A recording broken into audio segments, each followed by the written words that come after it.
जय हिंद साथियों। 12 अप्रैल हमारा एनडीए 1 का एग्जाम है। एग्जाम का सीक्वेंस ये रहता है कि मॉर्निंग में पहले एमएटी का एग्जाम होता है, मैथ्स एप्टीट्यूड होता है, इवनिंग में जीएटी का जनरल एप्टीट्यूड टेस्ट होता है। इन दोनों एग्जाम को पास करने पर ही हम रिटर्न एग्जाम क्वालिफाई करते हैं। लेकिन मैंने पहले पिछले वीडियो में भी कहा था कि मैथ्स सबसे ज्यादा जरूरी है। वो मैथ्स हम कराने के लिए आए हैं। हर दिन 50 क्वेश्चन आपने हमारे साथ करने हैं, प्रैक्टिस करनी है। क्वेश्चंस की क्वेश्चन करने से आएंगे, लिखने से आएंगे। सिर्फ वीडियो देखने से क्वेश्चन नहीं होते, करने से होते हैं। रफ कॉपी उठाइए, शुरू करिए, क्वेश्चंस कंप्लीट करिए, पीवाईक्यूज कीजिए और भी कई इंपॉर्टेंट टॉपिक। तो आज हम करने जा रहे हैं अरिथमेटिक प्रोग्रेशन और जीपी और एचपी के क्वेश्चन। एक बात और याद रखेंगे बच्चों कि जो एनडीए के एग्जाम का जो सिलेबस है वो बहुत ज्यादा वास्ट है। चाहे वो सीबीएसई हो, चाहे आईएससी हो, चाहे स्टेट बोर्ड्स हो, उन सिलेबस से ज्यादा है। जैसे अगर मैं टॉपिक करने जा रहा हूं एपी जीपी, तो हमने एपी और जीपी ही किया है क्लास में, एचपी नहीं किया, एजीपी नहीं किया। सम स्पेशल सीक्वेंसेस हमारे सिलेबस से निकल चुके थे, लेकिन अब जो एग्जाम में आएंगे वो ये टॉपिक भी आएंगे। तो इस बात को ध्यान रखिए कि भैया ये टॉपिक भी करने हैं। इन टॉपिक्स को आप छोड़ नहीं सकते, क्योंकि आप कहेंगे यार ये तो मैंने किया नहीं था, लेकिन एग्जाम में कैसे आ गया। तो भाई सीधी सी बात ये है कि ये एग्जाम के सिलेबस के स्कोप में है और आपको करने होंगे। तो भाई शुरू करते हैं, साथ साथ मैं समझाता चला जाऊंगा। पहला क्वेश्चन उठाते हैं। The pth term of an AP is Q। तो भाई a plus p minus 1 into d is equal to मेरे पास आ गया Q, एंड qth टर्म हो गई a plus q minus 1 into d is equal to p। तो इसका मतलब जब मैं इनको सब्ट्रैक्ट करता हूं, व्हाट आई विल गेट, मेरे को मिलेगा a से a कट जाएगा, p minus q into d is equal to q minus p। जब कटेगा तो d का वैल्यू आ रहा है -1। जब d का वैल्यू -1 तो आप यहां लगा देंगे, तो a minus p plus 1 is equal to q आ गया, और a इज इक्वल टू हो गया p प्लस q माइनस 1। ये मेरे को a मिल गया। Now he is asking rth term. तो भाई rth टर्म क्या होगी, ar is equal to a plus r minus 1 into d। तो what is the value of a here, p plus q minus 1, और उसके बाद प्लस आर माइनस 1 इंटू -1। जब आप इसको खोलते हैं तो यहां वैल्यू आती है p plus q minus r. तो ये मेरा आंसर हो गया p plus q minus r. B option मेरा करेक्ट आता है। अगले क्वेश्चन की ओर चलते हैं। अगला क्वेश्चन क्या कहता है, if tan m theta is equal to tan m theta, tan n और m इक्वल है, then the values of theta will be इन।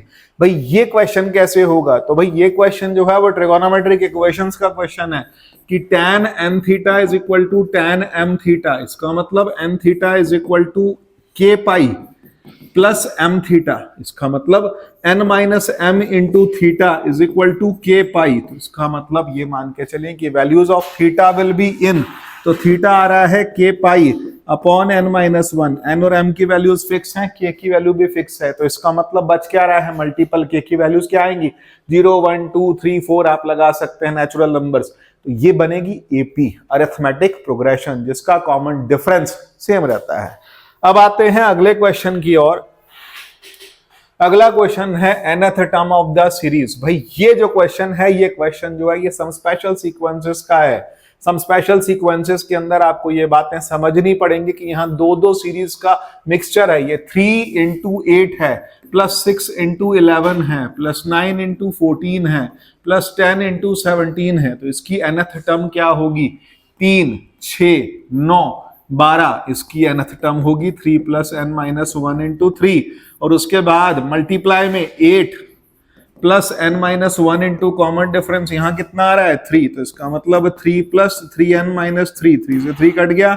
यहाँ पर 8 प्लस 3n माइनस 3, तो यहाँ आ रहा है 3n into 3n plus 5। This is my another sequence. तो ये हमारे पास जो वैल्यू आ रही है 3n इंटू 3n प्लस 5, मेरा ए ऑप्शन एकदम करेक्ट बैठता है। अगले क्वेश्चन की ओर चलते हैं। अगला क्वेश्चन क्या कहता है, अगला क्वेश्चन कहता है sum of the 24 terms of the series. तो भाई 24 टर्म्स का जो हमको सम निकालना है वो कैसे कैलकुलेट करेंगे, ध्यान से समझते हैं। ये कौन सी सीक्वेंस है, ये तो रूट में आ गई सर, बहुत ध्यान से देखिए। √2 है, और उसके बाद √8 को मैं लिख दूंगा 2√2, और उसके बाद लिख दूंगा मैं 2√3, 3√2, और उसके बाद आ रहा है 4√2। तो इसका मतलब ये जो सीक्वेंस है ये कैसी बन गई आपके पास में, 1 आ रहा है, फिर उसके बाद 2√2 आ रहा है, यहाँ पर आ रहा है, हमने गलत लिखा 3√2, और उसके बाद आएगा 4√2, तो इसका मतलब कॉमन डिफरेंस आ गया √2, और इसकी 24th टर्म मांगी है, तो A24 इज सम मांगा है, सम ऑफ 24 टर्म्स, तो भाई सम ऑफ 24 टर्म्स होगा मेरे पास में n/2 2a plus n-1 into D, तो यहाँ 24/2 आ गया 12, 2 इंटू फर्स्ट टर्म आ गई √2 plus 24 - 1 23 into common difference is what √2, तो ये मेरे पास आ गया 25√2, 12 इंटू 25√2 को मैं लिख सकता हूं कितना 25 इंटू 6 150, 12 से मल्टीप्लाई करके इट इज कमिंग 300√2। मेरा बी ऑप्शन एकदम करेक्ट आता है। अगले क्वेश्चन की ओर चलते हैं। 2x, x plus 8 and 3x plus 1 are in AP, then the value of x। बहुत सिंपल, बहुत इजी क्वेश्चन है। ऐसा नहीं है कि सारे ही क्वेश्चन टफ आते हैं, कई क्वेश्चन इजी भी आते हैं, ध्यान से करिएगा। तो भाई common difference x plus 8 minus 2x is equal to 3x plus 1, और माइनस मेरे पास आ रहा है x plus 8। जब मैं इसको सबट्रैक्ट करता हूं x में से कट जाएगा, तो ये minus x plus 8 is equal to 3x minus x 2x, और प्लस आ गया मेरे पास, माइनस आ गया 7, तो इसका मतलब इसको हम सिंप्लीफाई करेंगे तो 8 + 7 इज इक्वल टू 3x, और 15 इज इक्वल टू 3x, और x की वैल्यू आ गई मेरे पास में 5। यहां पर ऑप्शन मेरा बैठता है सी करेक्ट। अगले क्वेश्चन की ओर चलते हैं। अगला क्वेश्चन क्या कहता है उसको देखते हैं। If the sum of n terms of an AP is na plus n square b, then values of a and b are constants in the common difference। भाई सम दे रखा है, इसमें हमारे पास जो छोटा मेथड है वो ये है कि हमारे पास सम ऑफ कितना टर्म्स है, सम ऑफ वन टर्म कितना होगा, सम ऑफ वन टर्म होगा NA, n की जगह 1 लगा दूंगा तो ये आ जाएगा a plus b। Sum of two terms क्या आएगा, सम ऑफ टू टर्म्स आएगा 2a plus 4b, तो इसका मतलब क्या हो गया, सेकंड टर्म क्या होगी, सेकंड टर्म होगी, दोनों को माइनस कर दीजिए, तो माइनस करके आ रहा है a plus 3b, तो इसका मतलब कॉमन डिफरेंस कितना आएगा, second term minus first term, second term minus what is the first term, first term is a plus b। जब आप सबट्रैक्ट करते हैं you are getting it 2b is the answer. D option मेरा correct बैठता है। अगले question की ओर चलते हैं। अगला क्वेश्चन है nth term of an AP is 35 and the ninth term is 35, 90th term is 75, then the 20 terms will be, सम पूछा है it's 20 terms will be, तो इसका मतलब क्या हो गया कि nth टर्म क्या है, nth टर्म है a plus 9 minus 1 into d is equal to कितना है 35, a plus 8d 35 आ गया, a plus 18d आ गया मेरे पास 75। जब आप माइनस करेंगे तो यहाँ सब्ट्रैक्ट करके आ रहा है माइनस 10d, और यहाँ सब्ट्रैक्ट करके आ रहा है माइनस 40, तो d का वैल्यू आ गया मेरे पास 4। अब जब d का वैल्यू आ गया तो a कितना आएगा, a plus 32 is equal to 35, a is coming 3, ये मिल गया, d मिल गया, और उसके बाद मांगता है 20th टर्म, तो a 20 क्या होगा, a plus 19d, तो what is a 3 plus 19 into common difference is 4, 76 plus 3 79, this is the answer। तो मेरे पास 79, बी ऑप्शन इज करेक्ट। अगले क्वेश्चन की ओर चलते हैं। अगला क्वेश्चन आता है हमारे पास the sum of n terms of 2 APs। भाई इस क्वेश्चन को थोड़ा और ज्यादा ध्यान से देखने की जरूरत है। ऐसा मैं क्यों कह रहा हूं, क्योंकि इस क्वेश्चन के अंदर 2 APs के सम का रेशियो दिया है। तो 2 APs क्या है, n/2 2a1 plus n-1 into d1 upon n/2 2a2 plus n-1 into d2, दोनों का रेशियो दिया है, वो रेशियो दिया है मुझे 2n plus 3 upon 6n plus 5, n/2 cut गया। अब यहाँ पर ये जो ऐसा सीक्वेंस आ रहा है इसमें बोलता है 13th टर्म का रेशियो, तो ये बात नोट कर लो अलग से। अगर ऐसा कहा है कि मान लो 5th टर्म का रेशियो बोला है, 8th टर्म का रेशियो बोला है, 13th टर्म का रेशियो बोला है, तो इसमें आप n की जगह लिखेंगे 2 into 13 minus 1, ये बात गांठ बांध लो। 26 minus 1 25 आ गया, n की जगह 25 लगाएंगे। सर ये रट्टा मारना पड़ेगा, हाँ इसको रट्टे की तरह से ही ले लो, और अभी के अभी ध्यान रख लो 25 लिखते ही फायदा क्या होगा आप खुद देखो तुम्हारे सामने, 25 minus 1 24 d1, और यहाँ 2a2 plus 24 d2, और यहाँ आप क्या रखेंगे 2 into 25 plus 3, 6 into 25 plus 5 and what I am getting here 2 common आ गया a1 plus 12d1 और यहाँ आ रहा है a2 plus 12d2। ये कौन सी टर्म्स हो गई मेरे पास 13th टर्म। तो 25 into 2 is 50 plus 3 53 और 150 plus 5 it's coming 155। So the ratio is coming 53:155 that is my first option. तो थोड़ा सा ध्यान रखिएगा इस मेथड का, अगर आपको शॉर्टकट चाहिए ये शॉर्टकट है, यही लॉन्ग कट है। इसी तरह से एग्जाम में भी क्वेश्चन होता है।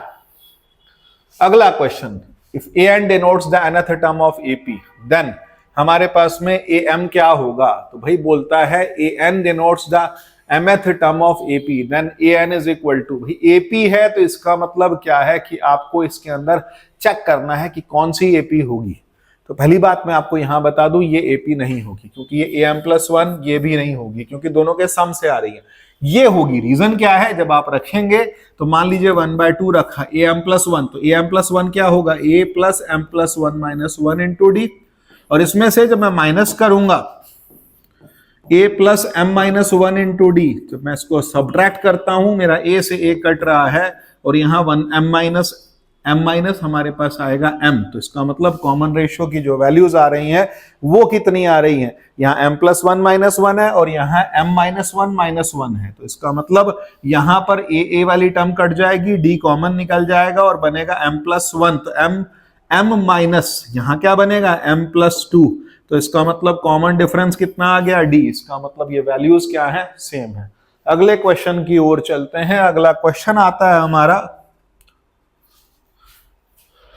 rth term of an AP and r is equal to 1 2 3 4 और उसके बाद बोलता है mth term is 1/n, nth term is 1/m, then tmn is equal to क्या होगा।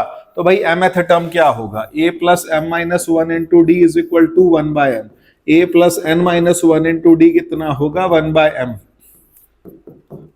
m minus n कॉमन आ गया यहाँ पर 1/n - 1/m, तो m minus n into d is equal to आ गया m minus n upon mn और d का वैल्यू आ गया 1/mn। अब d का वैल्यू 1/mn आ गया तो इसको यहां लगा लेते हैं। तो क्या मिलता है a plus m - 1 into 1/mn,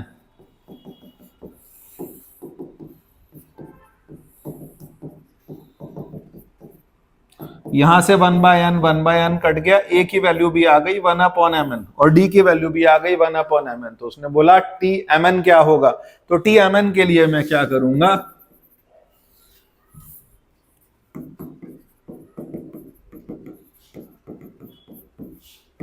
तो 1/mn प्लस और उसके बाद आ रहा है mn/mn minus 1/mn, mn cut गया और tmn की वैल्यू आ रही है 1। मेरा ऑप्शन आ रहा है सी करेक्ट। अगले क्वेश्चन की ओर चलते हैं। हमारे पास सीक्वेंस दी हुई है और लॉग की टर्म्स में दी है और उसके बाद बोलता है values of A.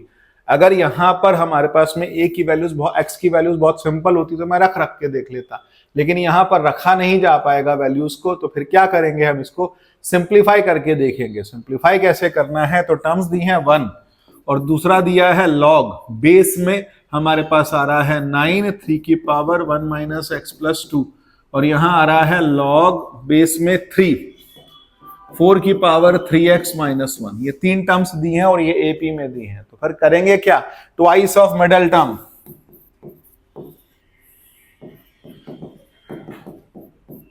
Is equal to first term plus third term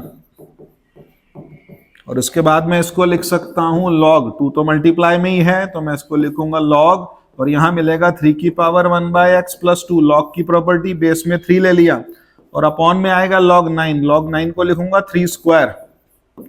तो ये log 3 बेस 3 1 हो जाएगा मेरे पास और यहां पर आ रहा है log 3 base 3 plus log base 3 4 into 3 power x - 1। तो what I will do now, log base 3 आ गया, ये टर्म तो 1 हो गई है और यहां बन रहा है 3 की power 1/x + 2 is equal to log base 3 में 3 into 4 पावर 3x - 1।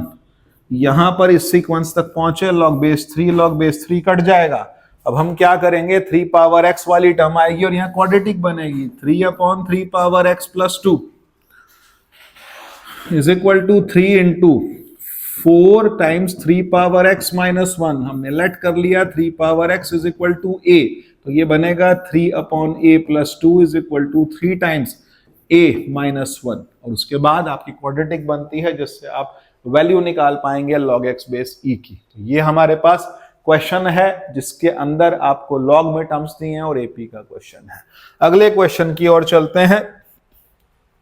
अगला क्वेश्चन है pth term of an AP is 1/q, qth term is, तो अब ये थोड़ी देर पहले किया है, mth term is 1/n and nth term is 1/m, और उसके बाद mnth टर्म मांगी गई थी। अगले क्वेश्चन की ओर चलता हूं।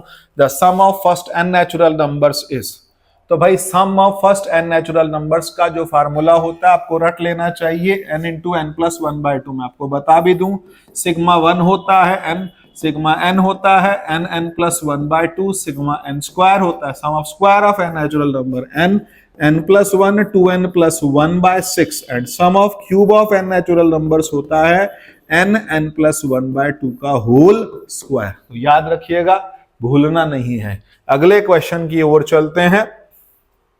अगला क्वेश्चन है सम ऑफ, देखो सम दे रखा है और nth टर्म मांगा है, सेम वही केस है। आप पहले सम ऑफ 1 टर्म्स निकालेंगे, फिर सम ऑफ 2 टर्म्स निकालेंगे, उससे आपसे सेकंड टर्म निकल जाएगी, और second term minus first term will be the common difference here.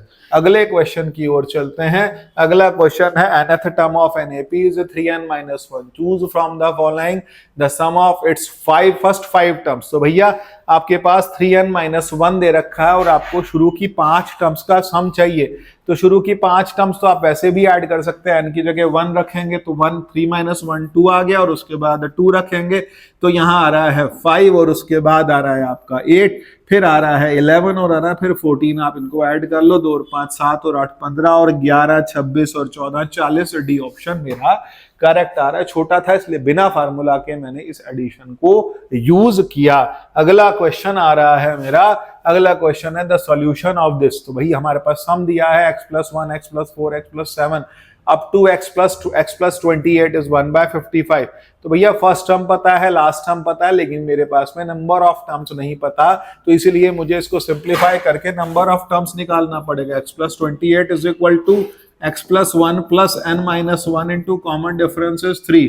So when I am subtracting it, x cut गया, 27 is equal to n-1/3, 3 से कटा, n is equal to आ गया मेरे पास 10। अब सम का फार्मूला होता है n/2 a plus an, तो इसका मतलब नंबर ऑफ टर्म्स कितनी है, 10/2। फर्स्ट टर्म मेरे पास है x+1 और लास्ट टर्म है मेरे पास x+28, तो इसका मतलब जब मैं निकालूंगा तो 5 इंटू ये आ गया 2x+29।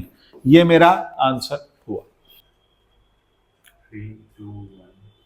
सो नेक्स्ट क्वेश्चन आता है हमारा, the sum of 2 digit numbers which when divided by 4 yield unity as a reminder. तो इसका मतलब 2 डिजिट नंबर के अंदर सबसे पहला जो 2 डिजिट नंबर है जो डिवाइडेड बाय 4 हो और उसके बाद 1 दे दे तो वो होगा 13।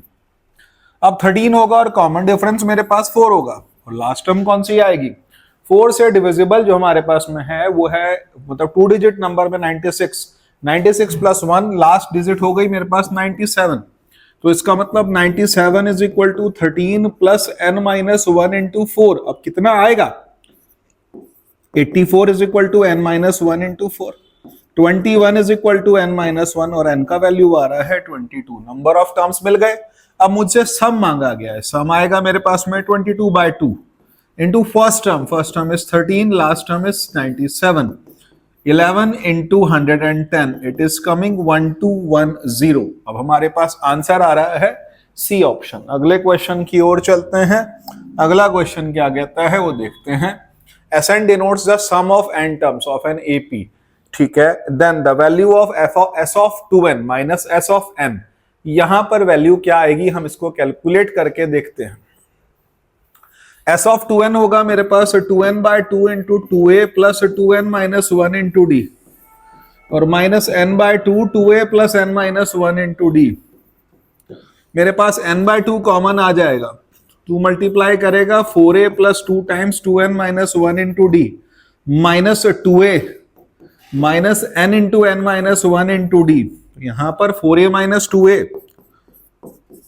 इज इक्वल टू 2, हमारे पास 2a आ गया। अब उसके बाद क्या बनता है 2n माइनस 1, और यहां कितना आ रहा है हमारे पास 2 टाइम्स, तो यहां पर हमारे पास 2n माइनस 1, 2 से मैंने अंदर मल्टीप्लाई की थी, तो यहां मेरे को मिलता है 4n माइनस 2 और उसके बाद -n² और +n और उसके बाद इंटू डी। तो ऐसा कुछ सिंप्लीफाई हो सकता है कि नहीं हो सकता, क्योंकि जब इसको खोलेंगे तो यहां पर मेरे पास में n की मल्टीप्लाई नहीं होगी, यहां पर n/2 कॉमन आ गया है।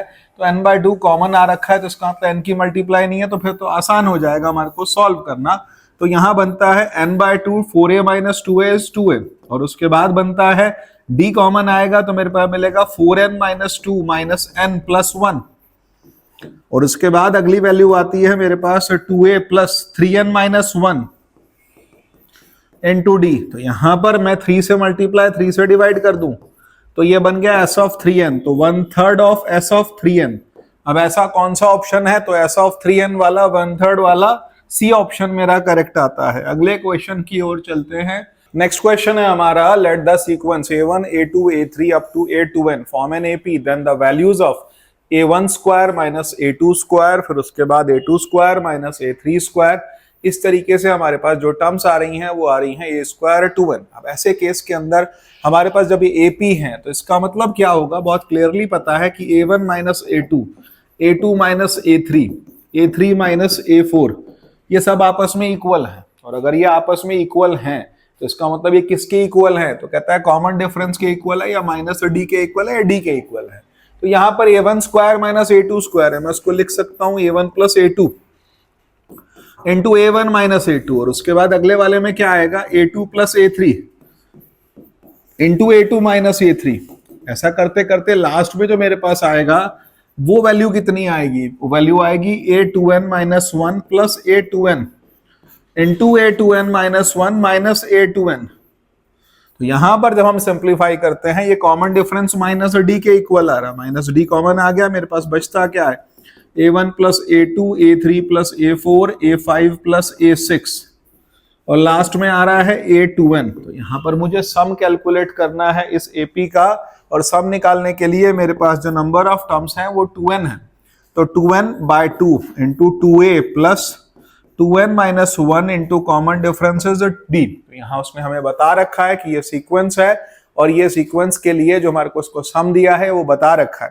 तो इसका मतलब मेरे पास में जो सीक्वेंस आ रहा है वो आ रहा है a1 + a2 + a3 और जो इसका सम आ रहा है वो सम की जो वैल्यू आ रही है वो आ रही है 2n/2 2a + 2n - 1 into d। और इसको हम फर्दर सिंप्लीफाई करें तो यहाँ आ रहा है मेरे पास में n इंटू डी और उसके बाद माइनस में 2a + 2n - 1 इंटू डी। अब ऐसा केस कौन सा होगा, हमारे पास में बहुत सारे केस दिए हुए हैं, a1² - a2n²। पहला ही केस मैं सॉल्व करने की कोशिश करूं तो मेरे को क्या मिलेगा, यहां पर वैल्यू मिलेगी मेरे को n/2n - 1 आई हैव रिटन, और उसके बाद आ रहा है मेरे पास में a1 + a2n और उसके बाद बन रहा है a1 - a2n। जब ये वैल्यू मिली तो यहां मिलता है n/2n - 1 a1 + an। ये जो वैल्यू आ रही है a2n, इसकी वैल्यू हम कैसे फाइंड आउट करेंगे, मैं यहाँ 2 से मल्टीप्लाई करूंगा, 2 से डिवाइड करूंगा, वो भी बाद में करता हूं, पर पहला केस मेरे को a1 - a2n सॉल्व करना है। तो n/2n - 1 जो वैल्यू दी हुई है a1 + a2n मैंने अलग से लिख दिया, और उसके बाद जो इससे अगली वैल्यू है मेरे पास में a1 - a2n उसको मैं लिखूंगा a1 माइनस, यहां a2n का मतलब यह है कि a1 या फिर a1 - 2n - 1 इंटू d। इसका मतलब यहां से a1 कट गया, 2n - 1 इंटू डी भी कट गया, तो इसका मतलब बचता क्या है -n इंटू डी मेरे पास अलग आ गया, और यहां पर क्या बच रहा है n इंटू डी, और a1 + a2n को मैं क्या लिखूंगा a + 2n - 1 इंटू डी। तो इसका मतलब a1 + a1 कितना हो जाएगा 2a1 + 2n - 1 इंटू डी। तो ये दोनों वैल्यूज मेरे पास सेम आ रही है, इसका मतलब मेरा फर्स्ट ऑप्शन करेक्ट है। अगले क्वेश्चन की ओर चलते हैं। अगला क्वेश्चन है मेरे पास में sum of n terms of an AP is 3n² + 5n and the nth term is 164। Then उसके बाद हमसे मांगा है वैल्यू ऑफ n, तो हम कैसे कैलकुलेट करेंगे, बहुत सिंपल सी बात है कि सम ऑफ n टर्म्स दिया है, तो सम ऑफ n टर्म्स में से मैं nth टर्म कैसे कैलकुलेट करूं, मेरा सबसे बड़ा चैलेंज यहां पर ये है। तो मेरे पास जो nth टर्म आएगी उसके लिए मेरे पास फार्मूला है, सम ऑफ n में से n - 1 टर्म्स को माइनस कर दिया जाए, 3n² + 5n में से 3 कॉमन आ गया मेरे पास, n square minus 1 plus 2n plus 5 common आ गया, n माइनस 1, और उसके बाद आएगा n स्क्वायर कट गया, 3 इंटू 2n माइनस 1, और यहाँ 5 इंटू 1 आ गया, तो इसका मतलब 6n minus 3 plus 5, and this value is coming 6n plus 2, and 6n plus 2 is 164. तो 6n की वैल्यू आ गई मेरे पास 162 और n की वैल्यू आ गई 162 अपॉन 6, तो n इज इक्वल टू 6 2 12 और बचता है 4 6 7 42, n की वैल्यू मेरे पास आ गई 27. अगले क्वेश्चन की ओर चलते हैं. अगला क्वेश्चन है Sn is equal to np plus half of n into n minus 1 into q. ये वैल्यू दिया है SQ denotes the sum of Sn denotes the sum of n terms of an AP, then the common difference. तो भाई sum of n terms से nth term कैसे आएगी? sum of n terms minus n minus 1 terms. तो nth term की जो value आएगी मेरे पास np plus half n minus 1 into Q, और उसके बाद माइनस करूंगा तो n minus 1 into P plus half. अब यहां पर n की जगह n माइनस 1 आ जाएगा, तो n minus 1 n minus 2 into Q. और इसके बाद अगला केस में जब सिंप्लीफाई करता हूं तो मुझे क्या मिलता है? p कॉमन, n में से n माइनस 1 को मैंने माइनस कर दिया, और उसके बाद यहां कुछ कॉमन आ रहा है, n माइनस 1/2 कॉमन आ रहा है और q भी कॉमन आ रहा है. तो बचता क्या है? n माइनस 2 ब्रैकेट खुलेगा, तो यहां पर n से n कट जाएगा, बाकी टर्म मेरे पास कॉमन आ गई n माइनस 1/2. तो यहां बचता क्या है मेरे पास? p प्लस n भी कट गया, n minus 1/2 into q into 2 से 2 कट गया, तो इसका मतलब p plus n minus 1 into q आ गया मेरे पास nth टर्म. अब nth टर्म मेरे को ये मिल रही है, तो इसका मतलब बहुत क्लियर है कि कॉमन डिफरेंस की वैल्यू q आ रही है, चाहे आप वैल्यूज रख के देख लें, चाहे आप डायरेक्ट निकाल लें. अगले क्वेश्चन की ओर चलते हैं. अगला क्वेश्चन है मेरे पास में Sn denotes the sum of n terms of an AP such that S2n is equal to 3 times Sn. तो इसका मतलब S3n upon Sn क्या होगा? हम इसको कैलकुलेट करने के लिए पहले वैल्यूज को इक्वल रख लेते हैं. S2n की वैल्यू मेरे पास कितनी आ रही है? कहता है S2n की वैल्यू आ रही है 2n/2 2a plus 2n minus 1 into d is equal to 3 times. इसको फर्दर सिंप्लीफाई करने के लिए मेरे पास n/2 कट गया, 2 अंदर मल्टीप्लाई होगा तो 4a plus 2 times 2n minus 1 into D, 6a plus 3 times n minus 1 into D. तो यहां पर जब टर्म्स को मैं एक तरफ लेकर के जाता हूं, what I will get? 6a minus 4a is 2a plus, और यहां मिल रहा है d कॉमन, तो d कॉमन मतलब 3n minus 3 minus 4n plus 4n plus 2, क्योंकि ये माइनस टर्म है उधर जाकर के प्लस 2 हो जाएगी. तो यहां मेरे को मिल रहा है 0 is equal to 2a plus d into minus n plus n minus 1. तो इसका मतलब ये मेरे को मिल गया 2a minus d into n plus 1 is equal to 0. इसका मतलब मेरे पास जो d का वैल्यू आ रहा है या a का वैल्यू आ रहा है 2a is equal to d into n plus 1 आ गया, क्योंकि ये माइनस n था और ये माइनस 1 था, माइनस कॉमन आ गया, ये दोनों वैल्यूज इक्वल आ गई. इसका मतलब मुझे क्या मिल रहा है? 2a is equal to d into n plus 1, या फिर n plus 1 is equal to 2a by d, और या फिर n is equal to 2a by d minus 1. अब इसका फायदा क्या होगा? S3n अपॉन Sn में लगाएंगे. S3n की वैल्यू कितनी होगी? 3n/2 2a plus 3n minus 1 into d, और यहां पर होगी Sn n/2 2a plus n minus 1 into D.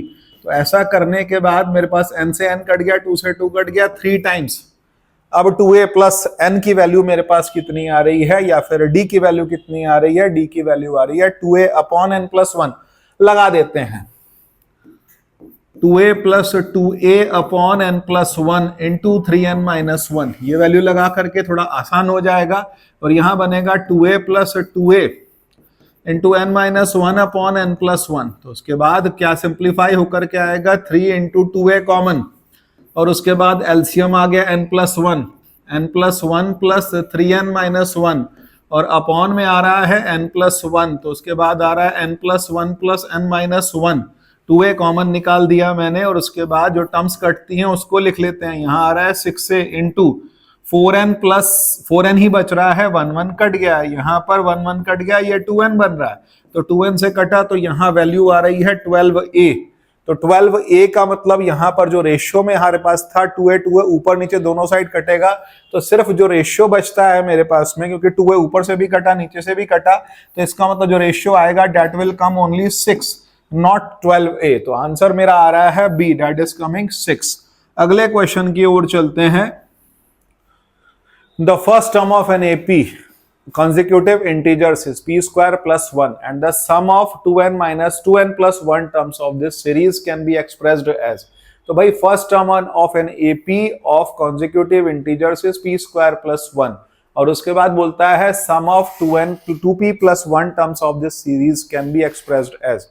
तो भैया हमारे पास जो फर्स्ट टर्म दी है वो p स्क्वायर प्लस 1 है, इसका मतलब जो कॉन्जिक्यूटिव इंटीजर्स हैं वो क्या होंगे हमारे पास में। तो हमने जब इनकी जगह 1 रखा तो 1 रखते ही मेरे पास आ रहा है 1 प्लस 1 2, तो फर्स्ट टर्म आ गई मेरे पास 2, तो कॉमन फर्स्ट टर्म आ गई मेरे पास 2, कॉमन डिफरेंस होगा कॉन्जिक्यूटिव इंटीजर्स 1 और उसके बाद नंबर ऑफ टर्म्स दी हैं 2 प्लस 1, तो इसका मतलब हम सम निकाल सकते हैं इस सीक्वेंस का।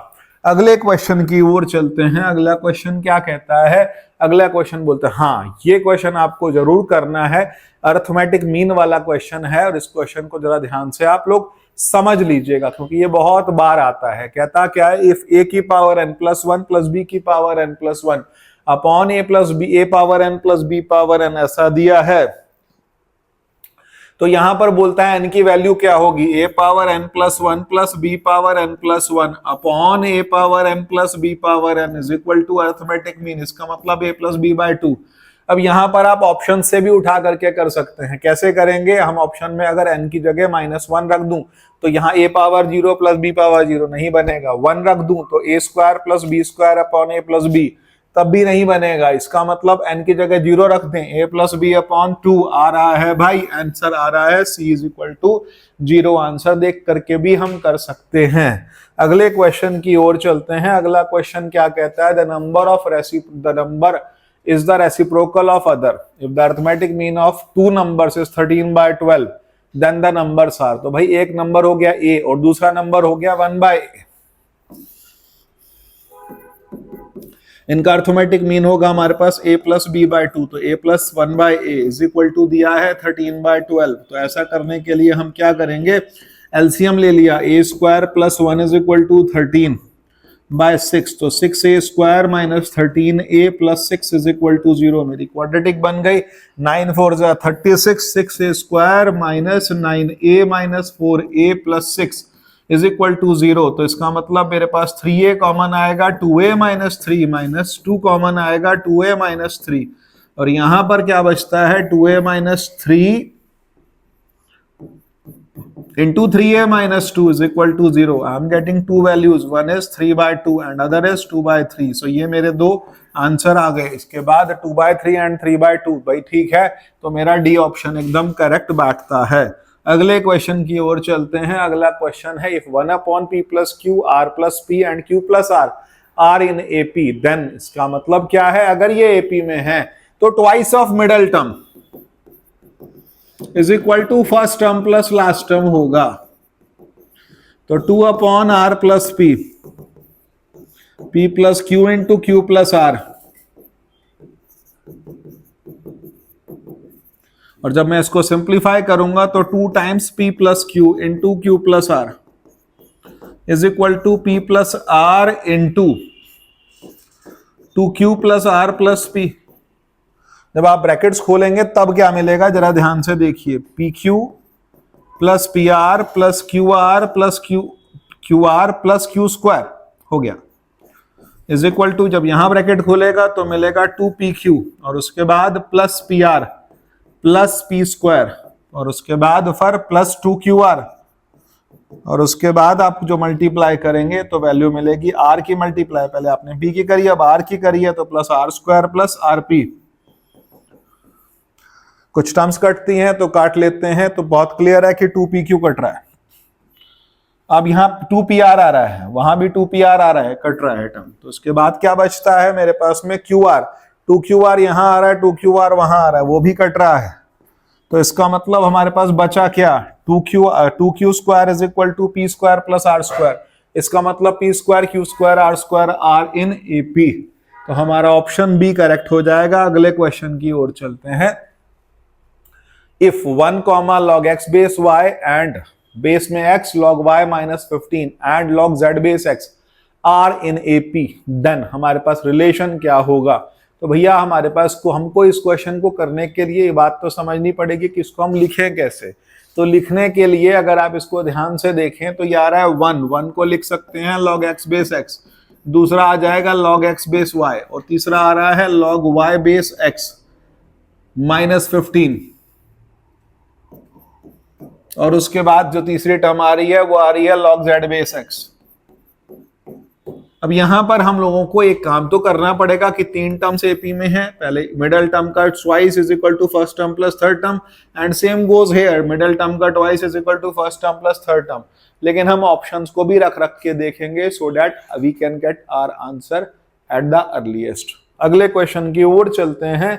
अगला क्वेश्चन है the difference between the integer and the its cube is divisible by. तो भाई कोई भी इंटीजर है और उसके क्यूब का जो डिफरेंस होता है वो किससे डिविजिबल होगा। तो भैया यहाँ एक बात आप ध्यान से देखिए कि n cube minus n common आ गया तो n square minus 1, n common आ गया तो n plus 1 into n minus 1। अब आप कोई इंटीजर उठा लीजिए, मान लीजिए आपने 1 उठाया तो 1 लिखा तो क्या आएगा 1 इंटू 2 और इंटू 0, तो ये 0 आ गया। 2 रखते हैं तो क्या आता है 2 इंटू 3 इंटू 1, इट्स कमिंग 6। अब उसके बाद आप n की जगह 3 रख लीजिए तो 3 into 4 into 3 minus 1, 3 minus 1 is coming what 2। तो इसका मतलब ये भी डिविजिबल बाय 6 जा रहा है, और n की जगह अगर आपने 4 रखा तो 4 5 और उसके बाद फिर कितना आ रहा है 3, तो इसका मतलब डिविजिबल बाय 6। तो बहुत क्लियर है कि इट इज डिविजिबल बाय 6। अगले क्वेश्चन की ओर चलते हैं। If A, B, C are in AP, then A plus 2B minus C, 2B plus C minus A, C plus A minus B equals, तो इसका मतलब इन तीनों का जो प्रोडक्ट होगा वो किसके इक्वल होगा।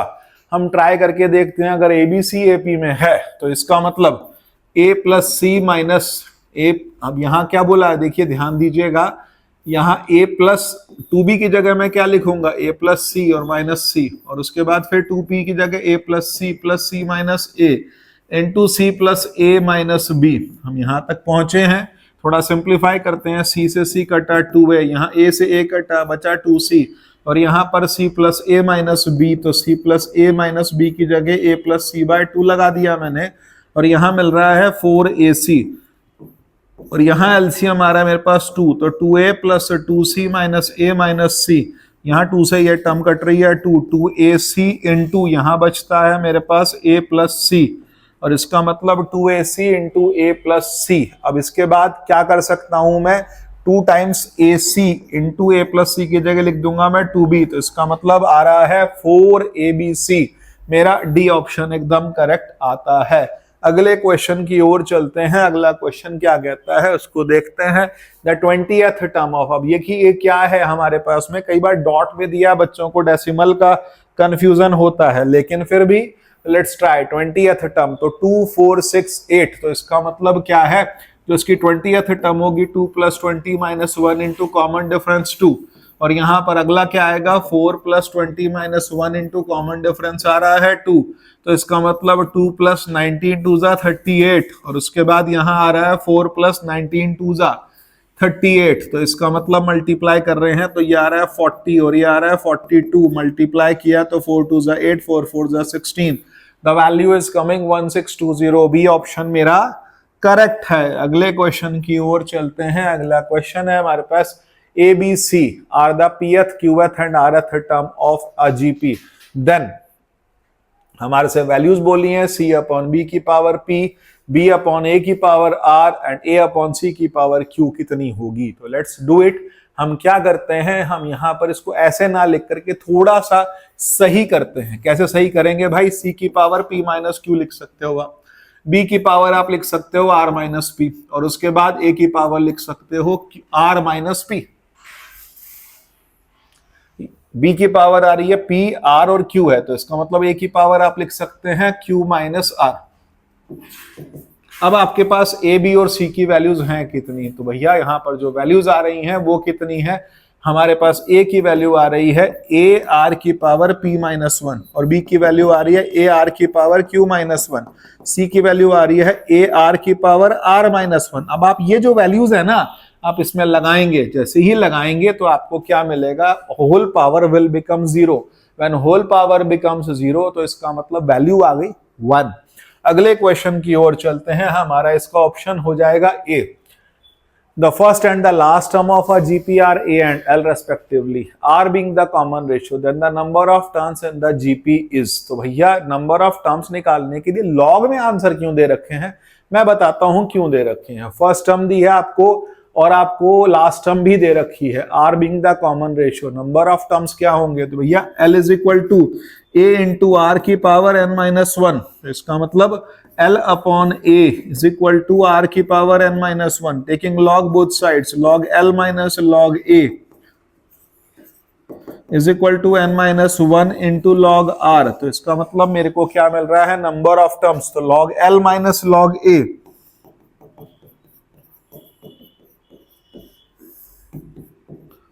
तो n is equal to आ गया log L minus log A upon log R plus one. तो इसका मतलब log L minus log A upon log R plus one. मेरे पास कौन सा ऑप्शन सही आ रहा है, डी ऑप्शन एकदम करेक्ट आ रहा है। अगले क्वेश्चन की ओर चलते हैं। अगला क्वेश्चन क्या कहता है, log A base x, log A की power x by 2 and log x base b are in GP, then. तो इसका मतलब मिडिल टर्म का जो स्क्वायर होगा वो फर्स्ट टर्म के और थर्ड टर्म के प्रोडक्ट के इक्वल होगा। तो इसका मतलब ए पावर जो हमारे पास में टर्म्स दी हैं x की फॉर्म में, वो क्या होंगी, log a base x, a की power x by 2 and log x base b, ये तीनों GP में है। तो इसका मतलब मैं इसको सिंप्लीफाई कैसे करूंगा, स्क्वायर ऑफ मिडल टर्म, तो a पावर x बाय 2 का square is equal to first term, तो ये आ गया a power x is equal to log a upon log x into log x upon log b। तो log x cut गया, तो a की power x मेरे पास आ गई log a upon log b। Now he is asking what x, तो इसका मतलब मुझे log लगाना पड़ेगा दोनों तरफ। तो log लगाते ही मुझे क्या मिलेगा, x log a is equal to log of log a minus log of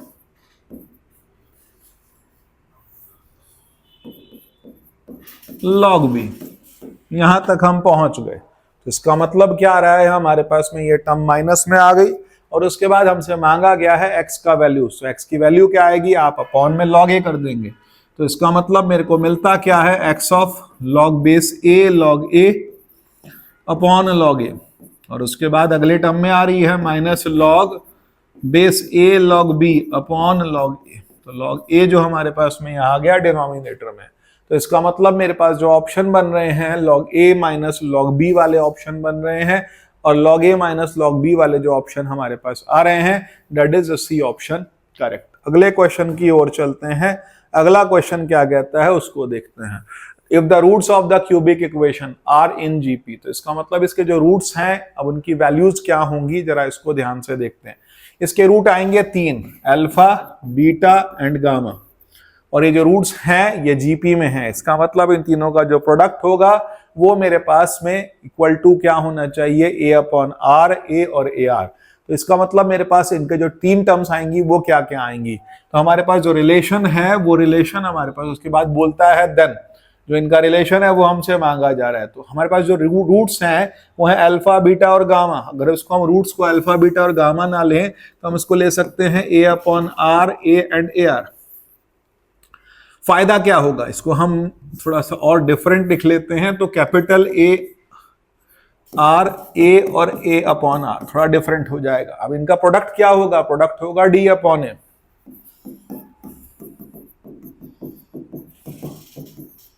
minus D upon A, तो इसका मतलब कटा क्या, तो A क्यूब की वैल्यू आ गई माइनस D अपॉन A, और A की वैल्यू आ रही है माइनस D अपॉन A की पावर 1/3। ये एक रिलेशन मिल गया। अब इसके बाद दूसरा रिलेशन क्या होगा, इनका सम। तो भाई सम क्या आएगा, सम आएगा मेरे पास में 1 upon r plus 1 plus r is equal to, जो वैल्यू आ रही है that is coming b upon a। तो भैया हमारे पास जो वैल्यू आ गई ये आ गई b अपॉन a। तो इसका मतलब ये माइनस b अपॉन a में आएगी, a की वैल्यू आप यहां लगा देंगे। a की वैल्यू लगाने के बाद आपको मिलेगा r, और उसके बाद तीसरा रिलेशन आता है कि अगर हम इनका प्रोडक्ट लें a upon r into a into AR, और उसके बाद AR into a upon r, तो उसको हम लिख सकते हैं कितना, is equal to c upon a। तो c अपॉन ए एक्स का कोफिशिएंट लिखा जाएगा, ए स्क्वायर कॉमन आ जाएगा, 1 upon r plus 1 is equal to c upon ए।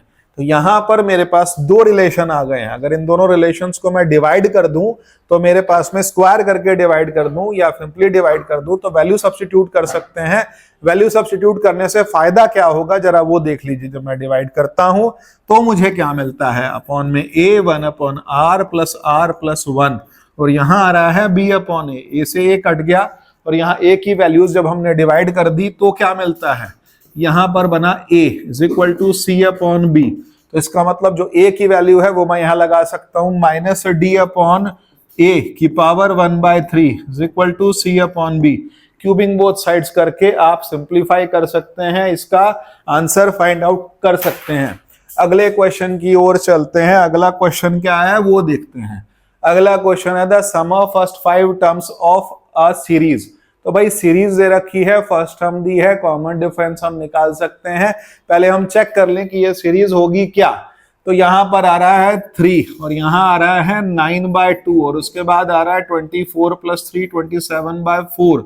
इसका मतलब ये जो सीरीज बन रही है इसकी first sum of first 5 terms, तो पहली टर्म 3 है, कॉमन डिफरेंस सेम नहीं है, यहाँ पर कॉमन रेशियो मेरे पास आ रहा है 3/2, तो r की वैल्यू आ गई 3/2, a आ गया 3, सम ऑफ 5 टर्म्स क्या होगा, a इंटू r की power n-1 upon r-1, n की जगह रखेंगे 5, r की जगह रखेंगे 3/2। फर्स्ट टर्म मुझे पता है, मैं सम कैलकुलेट कर लूंगा। अगला क्वेश्चन आता है मेरा, हाँ जी, इस क्वेश्चन को बहुत ध्यान से समझिएगा, ये कई बार पूछा जाता है और आपको समझ भी आना चाहिए और ये क्वेश्चन आना चाहिए। 0.9, 0.09, 0.01 ये जो वैल्यूज दी हैं इसको हम कैसे सिंप्लीफाई करेंगे, तो हम लोग इसको लिखते हैं, क्योंकि आंसर मेरे 1 की फॉर्म में, तो मैं इसको लिखूंगा 1 - 1/10 और उससे अगला आएगा 1 - 1/100 और उसके बाद आएगा 1 - 1/1000।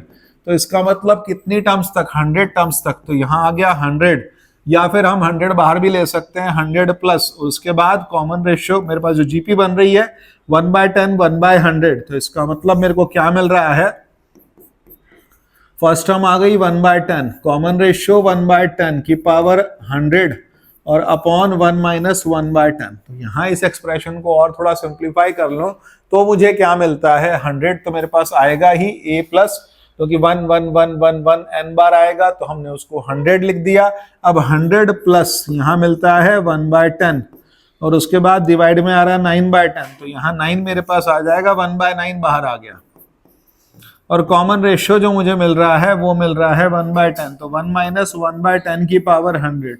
ये एक्सप्रेशन ऐसा आ गया। लेकिन हमारे पास जो एक्सप्रेशन दिया है उस एक्सप्रेशन के अंदर हमारे पास जो वैल्यूज आ रही हैं वो 100 प्लस से शुरू हो रही हैं, क्योंकि सम ऑफ 100 टर्म्स के लिए बोला है।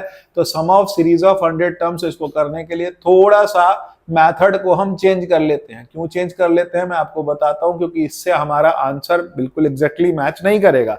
तो फिर क्या किया जाए, हम बताते हैं 9 कॉमन निकाल लीजिए। जैसे ही आपने 9 कॉमन निकाला तो ये बना 1/10 प्लस 1/100 प्लस 1/1000, ये ऐसा एक्सप्रेशन बन गया। और यहां पर 9 बाहर लेकर करके a, तो a मेरे पास कितना है 1/10 और 1 - 1/10 की पावर, जो हमारे पास नंबर ऑफ टर्म्स आ रही हैं वो आ रही हैं 100 अपॉन 1 - 1/10, वो आएगा 9/10, ये टर्म कट जाएगी, 1 - 1/100 की पावर 100। तो मेरा ऑप्शन आ गया मेरे पास 1 - 1/100 की पावर 100 वाला ऑप्शन, ये वाला आ रहा है a, ये नहीं आ रहा है c, a आ रहा है। अगले क्वेश्चन की ओर चलते हैं। अगला क्वेश्चन क्या कहता है, हमारे को बोलता है वैल्यू ऑफ 0.234 का बार लगा रखा है। बार का मतलब क्या है, जरा इसको भी समझ लेते हैं। 0.234 ये रिपीट होगा, 0.2 प्लस 0.034 प्लस 0.00034 प्लस ये हमारे पास सीक्वेंस बनेगा। और उसके बाद हमारे को क्या मिलती है वैल्यू, वो भी देखते हैं। s is equal to 0.2 common आ गया भाई, और 0.2 कॉमन निकालने के बाद प्लस 34 कॉमन आ गया, 1/1000 प्लस 1 ये बन गई जीपी मेरे पास। और इनफाइनाइट जीपी बनेगी, मजे की बात यह है कि इनफाइनाइट जीपी बनेगी a/1 माइनस आर। तो 1 माइनस आर का मतलब common ratio 1 minus 1/100। So it is coming what 0.2 plus 34 into 1/1000 और अपॉन 99/100। तो यहां जब टर्म्स कटेंगी तो ये मेरे को मिलता है 0.2 प्लस 34 अपॉन 990। और थोड़ा और सिंप्लीफाई करके हम आंसर मैच करा सकते हैं। इनफैक्ट आप 990 के हिसाब से जब आप इसको सॉल्व करेंगे 990 ही आपका एलसीएम आ जाएगा, और यहां बन जाएगा आपका 198 और प्लस 34 अपॉन 990। तो 8 और 4 12 और उसके बाद 3 और 1 4 और 9 13, 232 अपॉन 92 990। तो इसका मतलब मेरे पास में वैल्यू आ रही है सी ऑप्शन एकदम करेक्ट आता है। अगले क्वेश्चन की ओर चलते हैं। अगला क्वेश्चन क्या कहता है, सीक्वेंस दी हुई है और उसका सम मांगा है। सीक्वेंस का फर्स्ट टर्म भी दिया है और nth टर्म और n का। तो for a sequence an+1 upon an का जो वैल्यू दिया है वो दिया है 1/3।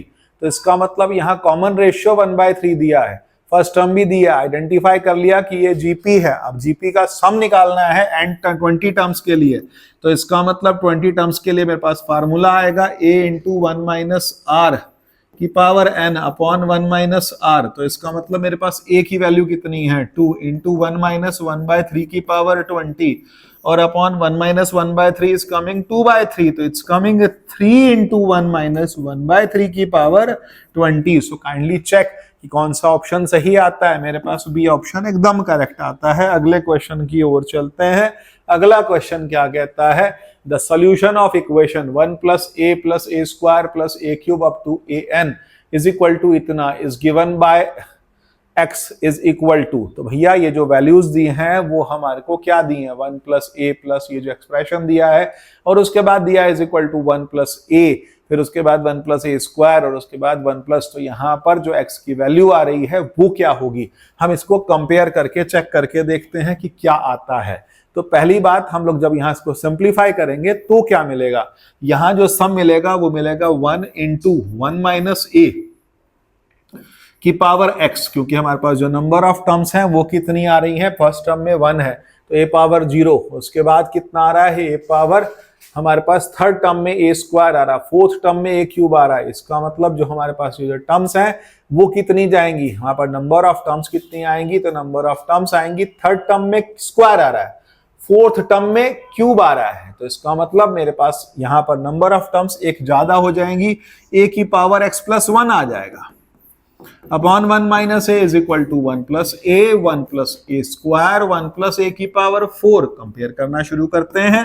1 माइनस ए की power x plus 1 is equal to, जब मैं मल्टीप्लाई करूंगा तो होगा क्या, जरा ध्यान से देखिए, 1 minus A into 1 plus a, 1 square minus A square, 1 square minus A square जब मल्टीप्लाई होगा तो ये होगा 1 माइनस ए 4। अब ये मल्टीप्लाई होगा तो ये बनेगा 1 की पावर 8 माइनस 1 माइनस a की पावर 8, तो 1 माइनस a की पावर 8 कंपेयर कर लीजिए तो x प्लस 1 आ गया आपका 8 और x की वैल्यू आ गई आपकी 7। क्वेश्चन आ गया, आपका आंसर आ गया C। तो इसका मतलब नेक्स्ट क्वेश्चन की अब चलते हैं। अगला क्वेश्चन क्या कहता है, इन अ जीपी फर्स्ट टर्म दे रखी है, nth टर्म दे रखी है, सम भी दे रखा है, मांगा क्या है, आपसे नंबर ऑफ टर्म्स मांगी है। तो भाई करें कैसे, फार्मूला क्या होता है, सम का फार्मूला होता है a इंटू 1 माइनस आर की power n upon 1 minus r. अब इसको कैसे सिंप्लीफाई करें मैं बताता हूं, a माइनस ए, आर की पावर n को लिख देंगे आर की power n minus 1 into a upon 1 minus r. फायदा क्या हुआ, a कॉमन आ गया आपके पास में और यहां r आएगा, तो ये मिला a minus l r upon 1 minus r is equal to s n. और he is asking what, value of n। तो भैया सब कुछ तो दे दिया, फर्स्ट टर्म भी दे दी, लास्ट टर्म भी दे दी, फिर पहले हम r ही निकाल लेते हैं। तो r की वैल्यू कितनी आएगी जरा देख लेते हैं। सम की वैल्यू आ गई मेरे पास 189 इज इक्वल टू a की वैल्यू मेरे को दे रखी है 3 माइनस लास्ट टर्म है 96 इंटू r की वैल्यू फिर से कितनी है हमें फाइंड आउट करनी है अपॉन 1 माइनस आर। जब आपने मल्टीप्लाई करने के लिए 189 इज इक्वल टू 3 कॉमन आ गया, 1 minus 32r into upon 1 minus r, 363 आ रहा है मेरे पास में। जब 63 minus 63r is equal to 1 minus 32r, तो इसका मतलब जब आप माइनस करेंगे 62 इज इक्वल टू, यहां जब आप माइनस करेंगे तो 31r, तो r की वैल्यू मेरे पास आ गई 2। जैसे ही r की वैल्यू मिलती है अब मैं लगाऊंगा नंबर ऑफ टर्म्स के लिए 96 is equal to 3 into r की power n minus 1, 32 is equal to r की power n minus 1, 32 is equal to, हमारे पास वैल्यू कितनी आ रही है 96 से जब मैं इसको डिवाइड करता हूं it is coming 32। 3 first term दे रखी है मेरे को 3 और लास्ट टर्म दे रखी है 96, ए आर की पावर n माइनस 1, जब मैं डिवाइड करता हूं तो मेरे को मिल रहा है 32। अब मेरे पास r की वैल्यू आई 2, तो 2 की पावर n माइनस 1, तो n माइनस 1 आ गया 5 और n की वैल्यू आ गई 6, तो मेरा आंसर आ रहा है n is equal to 6। Next question की ओर चलते हैं। नेक्स्ट क्वेश्चन क्या कहता है उसको देखते हैं। नेक्स्ट क्वेश्चन बोलता है if n geometric means be inserted between a and b then हमारे पास द nth ज्योमेट्रिक मीन क्या होगा। तो भाई n ज्योमेट्रिक मीन का मतलब क्या है, जरा इस बात को भी हम समझ लेते हैं। दो नंबर है a और b, उसके बीच में ज्योमेट्रिक मीन है g1, g2, g3 और लास्ट में आ रहा है gn। तो इसका मतलब बोलता है nth ज्योमेट्रिक मीन। पहले रिलेशन निकालते हैं, b is equal to a into r की पावर, नंबर ऑफ टर्म्स क्या होंगी n ये और 2 ये, तो n प्लस 2 माइनस 1, तो r is equal to b upon a की पावर 1 अपॉन n प्लस 1, ये मेरे को मिला r common ratio. Geometric nth geometric mean क्या होगा, nth मीन होगा मेरे पास में a इंटू आर की पावर n प्लस 1 माइनस 1, क्योंकि n प्लस 2 टर्म्स थी, तो यहां पर इस वाली टर्म की बात हो रही है, n प्लस 1 टर्म्स की बात हो रही है। अब यहां लिखूंगा a इंटू आर की वैल्यू कितनी है, b अपॉन a की power n plus 1, n upon n plus 1। Check कर लेते हैं कोई ऑप्शन आ रहा है कि नहीं आ रहा। मेरा सी ऑप्शन एकदम करेक्ट बैठ रहा है। अगले क्वेश्चन की ओर चलते हैं। अगला क्वेश्चन क्या कहता है, if the geometric mean between two numbers is, अब की बार अर्थमेटिक मीन नहीं बोला उसने, क्या बोला है, ज्योमेट्रिक मीन बोला है, a power n plus 1 plus b power n plus 1।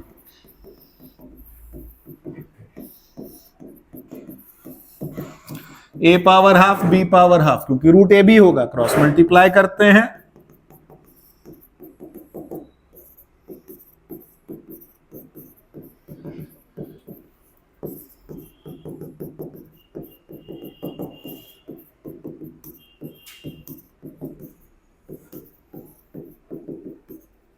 Terms को एक तरफ कर लेते हैं,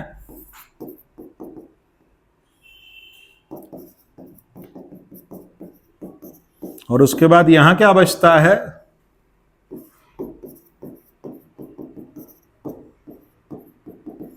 यहां पर मेरे पास a power n plus half common आ गया, तो यहां बचता है a power half minus b power half, और यहां बचता है a power half common, b power n plus 1 common, n plus half common आ जाएगा, तो यहां बचेगा मेरे पास में a power half minus b power half. It's showing that these terms are cutting. बचा गया भाई a अपॉन b की power n plus half is equal to 1, a upon b की power n plus half is equal to a upon b की power 0, n plus half आ गया मेरे पास 0, n is equal to minus half. मेरा option आ रहा है n इज इक्वल टू, अगर ये जीपी में दिया, याद सा कर लो, अगर ये जीपी में दिया है, ज्योमेट्रिक मीन दिया है, तो n की वैल्यू माइनस हाफ आएगी, और अगर अर्थमेटिक मीन दिया है तो n की वैल्यू 0 आएगी। अगले क्वेश्चन की ओर चलते हैं। If g be the geometric mean between x and y, तो फिर g square minus x square 1 upon g square minus y square. तो भाई ज्योमेट्रिक मीन होता क्या है, ज्योमेट्रिक मीन होता है रूट एक्स वाई, तो g इज इक्वल टू आ गया रूट एक्स वाई, इसका मतलब g स्क्वायर हो गया एक्स वाई, तो वैल्यू लगा देते हैं 1 upon x y minus x square, क्योंकि g स्क्वायर बोला है, plus 1 upon x y minus y square. What I am going to do here, x common y minus x, और उसके बाद यहाँ common y, x minus y। मैं इसको ऐसा भी लिख सकता हूँ 1 upon x minus y minus x, और उसके बाद minus 1 upon y minus x into y. कुछ कॉमन आ रहा है, हाँ जी कॉमन आ रहा है, 1 upon y minus x common आ गया, फिर बचा क्या 1 upon x minus 1 upon y, 1 upon y minus x अलग किया, y minus x upon x y, y minus x cut गया, ये बना 1 अपॉन जी स्क्वायर। तो ये हमारे कुछ क्वेश्चंस हैं जीपी के जो कि आप लोगों ने करने हैं। कल नया टॉपिक स्टार्ट करेंगे, ट्रिगोनोमेट्री करेंगे। Thank you.